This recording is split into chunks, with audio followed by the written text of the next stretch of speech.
ঝাড়গ্রামের গোপীবল্লভপুরে বিজেপি প্রার্থী রাজেশ মাহাতোর এই প্রচার চলতি বছরের যে বিধানসভা নির্বাচন আমরা দেখেছি ইতিমধ্যেই সিপিএম এবং বিজেপি তাদের যে প্রথম দফার প্রার্থী তালিকা ইতিমধ্যেই প্রকাশিত করেছে। এখনো পর্যন্ত বেশ কিছু প্রার্থী অবশ্যই বাকি রয়েছে সেখানে। অন্যদিকে তৃণমূল কংগ্রেস এখনো পর্যন্ত তাদের প্রার্থী তালিকা প্রকাশ করেনি।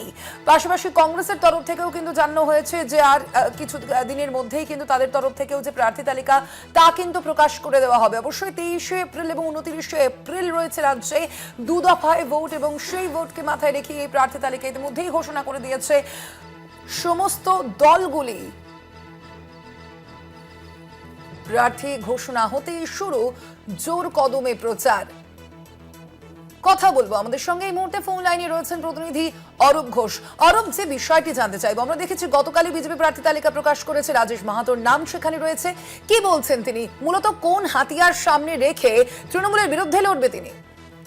দেখো, আমরা এই মুহূর্তে রাজেশ মাহাতোর সাথে কথা বলেছিলাম, কিন্তু তিনি যেটা বলছেন এলাকার যে দুর্নীতিগুলো রয়েছে তৃণমূলের, সেই দুর্নীতিকে হাতিয়ার করে মূলত তিনি প্রচারে নামবেন।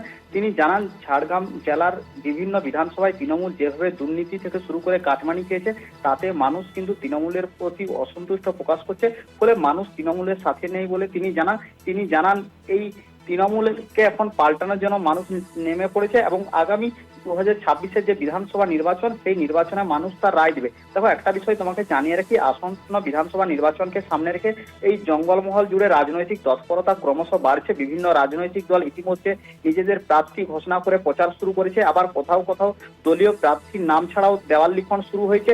সেই আবহে গোপীবল্লভপুর বিধানসভা কেন্দ্রের বিজেপি প্রার্থীর নাম ঘোষণা হয়েছে রাজেশ মাহাতো, এবং ইতিমধ্যে নাম ঘোষণার পর তিনি দলীয় প্রচারেও নেমে পড়েছেন। যেটা আমরা দেখলাম সাঁকরাইলের যে পাকড়া বাজার রয়েছে সেই বাজারে তিনি দলীয় কর্মীদেরকে নিয়ে তিনি প্রচার করেন এবং সেখানে একটি মিছিল হয় এবং মিছিল শেষে রাজেশ মাহাতোকে বিজেপির দলীয় কর্মীরা তারা গেরুয়া উত্তরীয় করিয়ে এবং মিষ্টিমুখ করিয়ে এবং ফুলের তোড়া দিয়ে সম্বর্ধনা জানান এবং তিনি নিশ্চিত যে তিনি তার দাবি, আমি 100% জয়লাভ করছি এই গোপীবল্লভপুর বিধানসভায়, কারণ মানুষ তার সাথে রয়েছে, এমনটাই কিন্তু দাবি করছেন রাজেশ মাহাতো।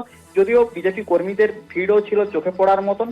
আর তিনি আরো জানান যে মানুষকে যে তৃণমূল সরকার যেভাবে বঞ্চনা এবং মানুষের যে চাওয়া পাওয়ার দাবিগুলি রয়েছে সেই দাবিগুলিকে আগামী দিনে বিধানসভায় তিনি যদি জয়লাভ করেন তুলে ধরবেন বলে জানান। সোনালী।